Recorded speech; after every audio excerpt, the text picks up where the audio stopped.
Hey everyone, good morning. Welcome to the Teach Better Today morning show, where the Teach Better team gets to join you live every single morning, Monday through Friday at 7 a.m. Eastern. Happy Tuesday. I am so excited to be here as you wake up for the day. And we have an incredible guest with us, a member of our Teach Better family and a member of our Teach Better Grid cohort, which is a pilot program we're doing right now. We are just about a few weeks in, and he has added already so much value. So excited for you all to possibly connect with him for the first time. Make sure you go fill up your cup of coffee, go grab your water, and we'll be right back.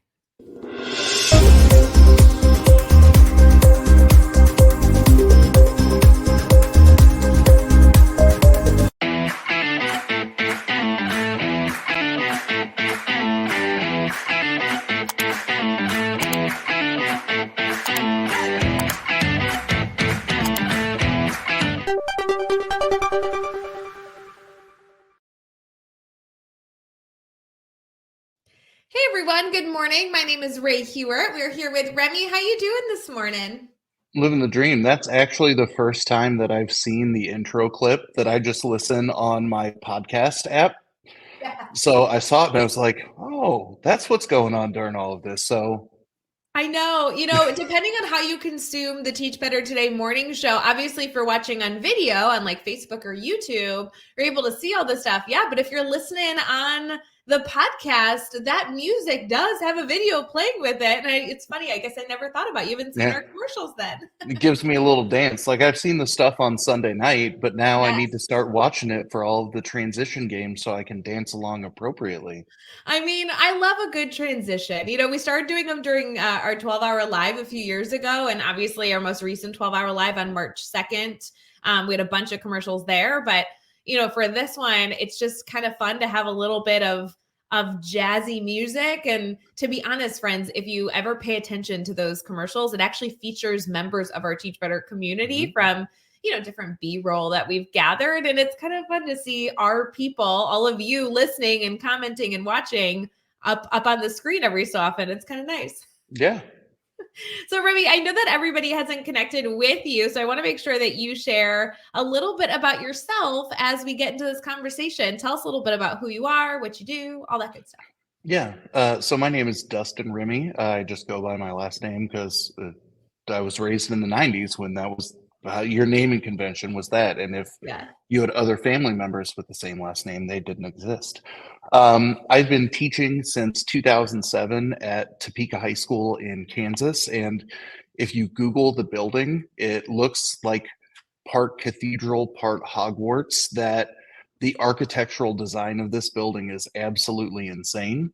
And I've taught a variety of different social studies classes. I am currently the director of our speech and debate program and teach AP government classes and economics. And the reason why you might not be that familiar with me is while I've been teaching for 16, 17 years now, that I fairly well professionally have been living under a rock outside of the speech and debate community. And the irony of ironies in this year is that, last year I was the department chair, I was the chair of our competitive speech district and all that stuff.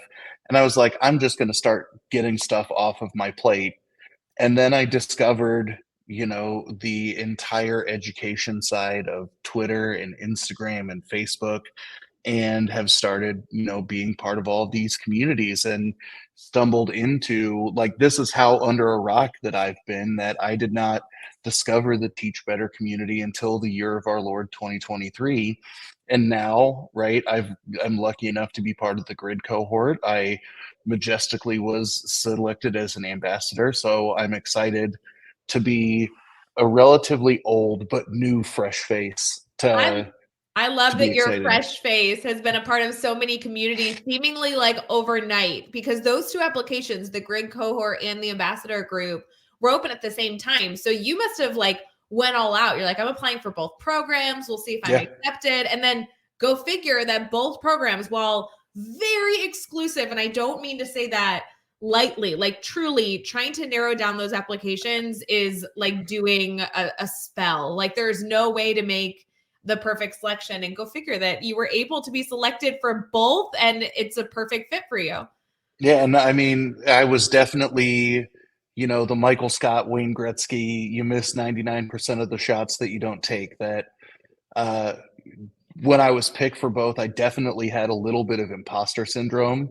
And I was like, wait, I've been doing this for a while. So Yes. maybe, it was nice to kind of get some self affirmation by being selected to be part of groups where it's like, okay, I've done things enough professionally to sound good on paper and interviewing well. So I'm excited to be part of them. That our Thursday nights, while they are sheer chaos, just because of the variety of opinions and content bans, it's it's our own odd little family that has come together relatively quickly, and it all started with you and Katie dancing to whatever Katie was playing in the background that first week. I'm so glad that our community already feels like a family because it just started like February 1st. For those of you who may not be familiar, the grid cohort is something we just launched. This is our pilot group for this year. And it's working to get educators not only familiar with the grid, that's not really the goal of this group, but to really have them be advocates and leaders to be able to then support others with the grid method content. And so when we selected our group with that, the applications we got, all amazing educators.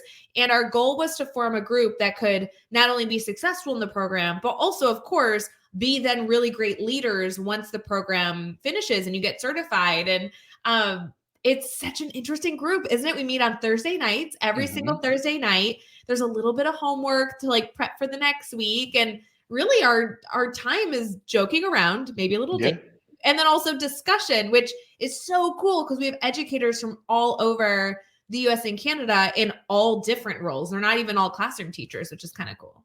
Yeah, and it's been interesting that I think one of the things that I talked about in the first week is that we've done mastery learning in my building, but we're very like somebody downtown in our administrative center read a book and said, we're going to do mastery learning.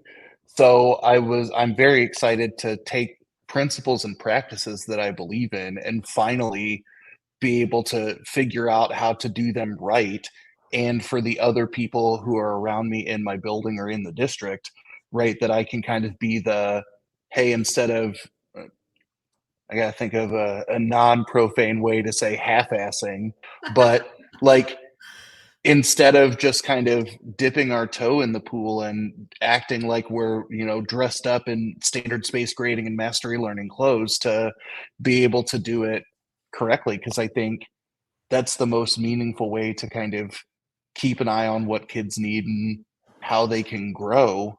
And I think it's more meaningful in terms of like assessing them, because instead of going, yeah, you get points on a worksheet, right? They can literally watch themselves progress as they move along and up the grid. And I think that's just a different way to visualize their learning that we tend to not see or think about. So good, Dustin. Remy, I'm glad that you've enjoyed this experience thus far. We actually have a quite a long way to go in a positive way. We are Hmm. working with this cohort for multiple weeks, first going through the basics, designing a grid together. There's going to be some collaboration. And then there's actually a few months where our cohort may not meet as often. And we do some grid implementation and coaching. And I'm just so excited to see where this little cohort goes, and obviously to then open it up, hopefully with some feedback from all of you to help make it even more successful, open it up to a wider audience and be able Yeah. to take on another crew that not only we can foster, but they'll have you all to learn from as well. So lots of celebration there. Also, shout out to everybody in that cohort that they are on a full scholarship. So this is very exciting that it was a completely free certification program that we were able to award to about 20 educators, which was, by the way, twice as many than we expected to take, but the applications were so good we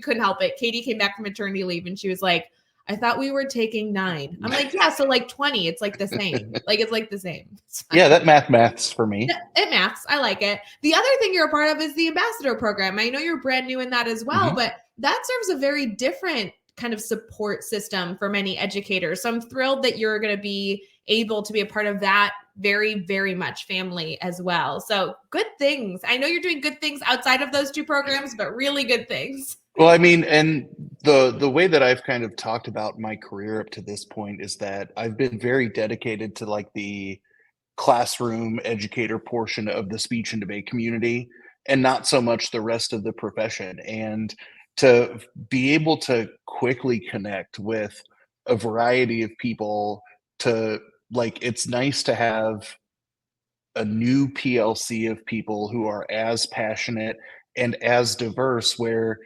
I'm not a big check on Facebook kind of person, but to see what is going on in the ambassador chat, in the cohort chat, like it is now part of my day to engage in the conversations with everybody who are part of it because I'll find a new article to read. There are always people who are like, hey, can somebody look at this and offer some feedback? So it's nice to broaden my PLC beyond the people who are just physically near me in my building. So good. And it hopefully gives you an intentional way to use social media. Now it's not just going on and scrolling, but you're like, no, I need to catch up on Mhm. something intentional with people that I have a connection with, that I'm interested in their thoughts and opinions. So I don't know, Yeah, Remy, I can exactly. talk on this forever. This is so fun. I enjoy it. So if this is a ad of anytime you see a application open on the Teach Better website, then click on it because you find new ways to get engaged. So good. I'll make sure, Remy, I'll send you the $20 that I paid you to say that a little later. Also, shout out to Andrea Coachbrenner and Megan Hosey for designing and rolling out our Teach Better Ambassador program. Andrea does an amazing job now continuing that program and making it so sustainable and wonderful. We've been able to feature a lot of ambassadors here on the show, but also so many more that I hope you all choose to connect with. We're going to transition here because while we could talk about these two programs so much, I could geek out about them forever. And I'm so glad you're enjoying it too. Remy, I do want to highlight the work you're doing as an educator, not just in our community, but also with your students. We'll be right back for our team talk segment.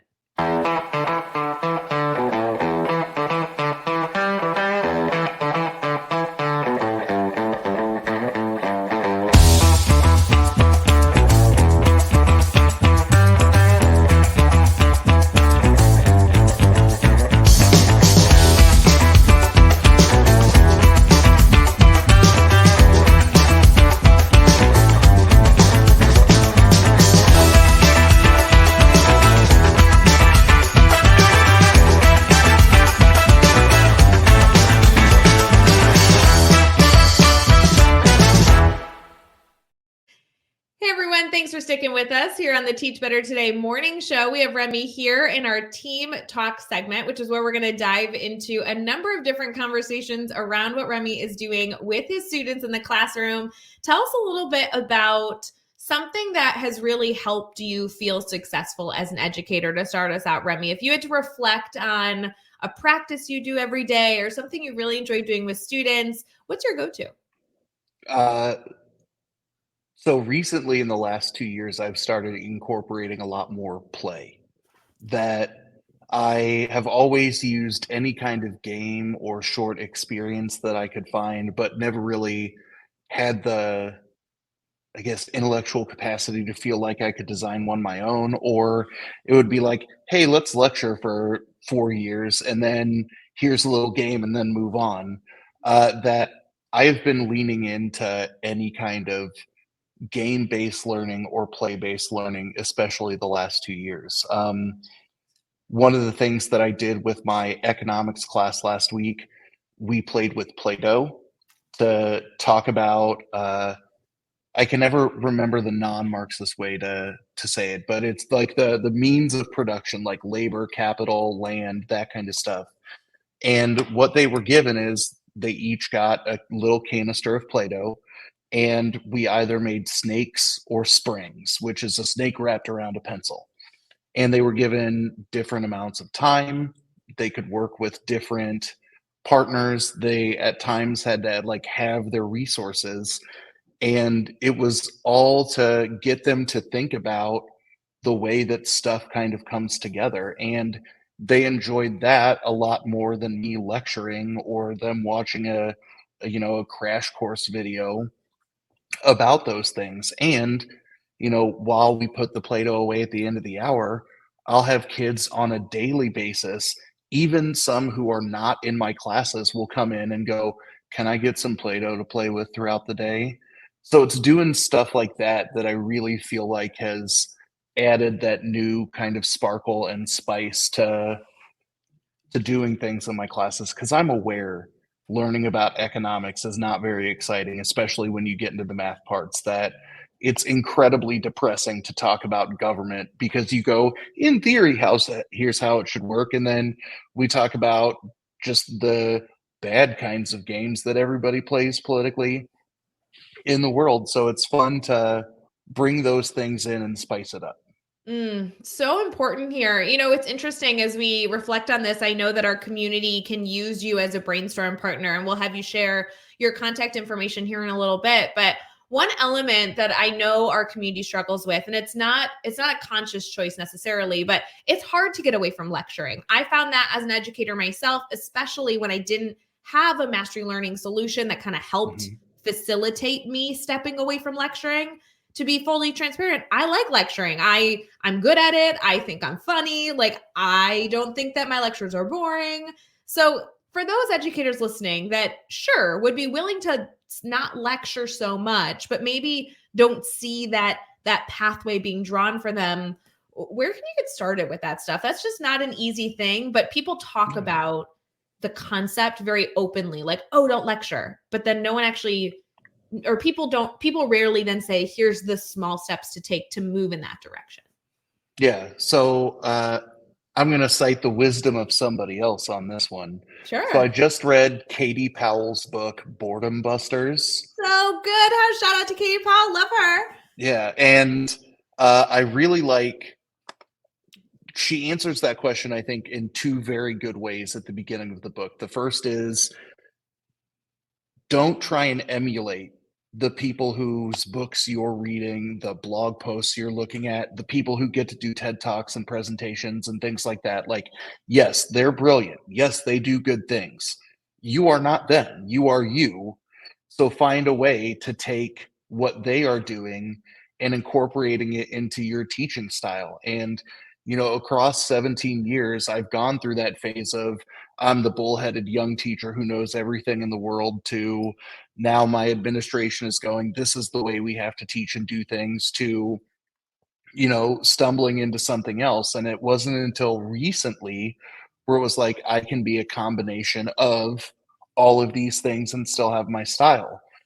The second way that she talks about it is she uses the analogy that lecture is the salt of education, and that we either believe our cardiologists that we're having too much salt but don't get told what to do beyond that, or to be our, that salt bay, to sprinkle it in moderation. So what I used a couple of days ago were, and I've got some of them sitting here in my room or on my desk, are some of her lecture busters, which were just little exit ticket size activities where, we were talking about game theory and economics.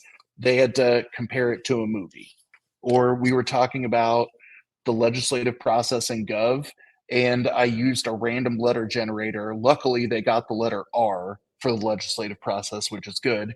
And they came up with examples that I don't think I would have thought of in the middle of the lecture. So I like her suggestion of finding little things that you can do to kind of weave in, because then we were able to have conversations about those. That I had people who go, well, the game show Family Feud is like the prisoner's dilemma. And I'm like, no, it's not. It is a game. There is competition, but here's how it's different. That it let me, through kind of our conversations about the examples that people had, instantly offer feedback, which, I still get some of that lecture bit.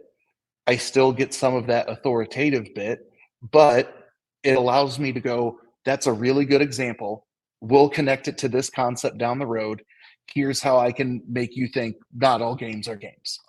I love this connection of starting small, using ideas and resources of different educators in the field. Shout out to Katie Paul again on that great book. There are so many resources and so many educators out there with those just teeny ideas. Start small.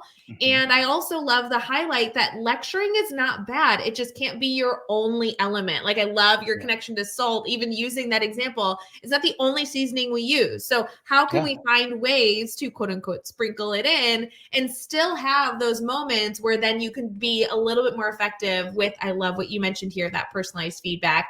Remy, there's so much we could talk about with this. I love getting to know you as a person, and not only as a person, but as an educator too, because you have so much to offer. Very, very practical tips. You've worked over the last few years getting really connected in the field. And I think that all of us are constantly in that space to try and be connected and use our resources, not be overwhelmed in that whole process, and just be a little bit better today than we were yesterday and a little bit better tomorrow than we were today, which is always our Teach Better goal. Do you mind sharing how our community can stay connected to you? Obviously, if they're in our grid cohort, they get to see you every week, but how other ways can we stay connected? I realized I should have made put next to me in StreamYard my Twitter handle, but that's what I get. It's real easy to find me on Twitter. It's Remy, my last name, so RIMMEY, APGov. And then everything else, I've recently started a website where I'm playing with some blogging, and I've had enough people tell me that they enjoy the boring, dulcet tones of my voice that I should try and podcast. Do it. So you can find everything there on my website, which is teachersplayground.com, but instead of PLAY, it's PLAI. So I can talk about technology, and like, I'm not a creative person. Leaning into AI has helped me play with some of that. So that's me dipping my toe in the contributing to the broader pool. Oh my God, I have so many thoughts. First off, I'm so glad that you are blogging on a more consistent basis. People are going to learn so much. Second of all, you absolutely should start a podcast. I will be your first listener. Sign me up if you need any help with that. We have a whole Teach Better podcast network that could get you set up with any insight you need. So between me, Joshua Stamper, Jeff Gargis, we got you. Third of all, love the title. So creative, practical. Like I'm so excited for you. So really, really good things. Friends, if you have any issues connecting with Remy, just feel free to reach out to me or anybody on the Teach Better team. We'd love to just connect you directly. So just keep us in mind as a resource as well, so you can continue to collaborate. Remy, thank you so much for being a part of this conversation. Thanks for having me. But this is so good. So good. For everyone else, we hope you have an amazing day headed into the wonderful Tuesday ahead. And if you need anything, feel free to reach out. Bye, guys. Hey, Teach Better community. Thank you so much for joining the Teach Better Today morning show every single weekday at 7 a.m. Eastern. We have so many resources for you outside of this live stream at teachbetter.com, including blogs, podcasts, and professional development that will bring our team to your school. Wherever you are listening from this morning, please make sure you are sharing and celebrating the incredible educators in this world. And hey, if you are listening over on a podcast to Teach Better Talk, we would love a 5-star review. The comments are always so entertaining. We'll see you tomorrow.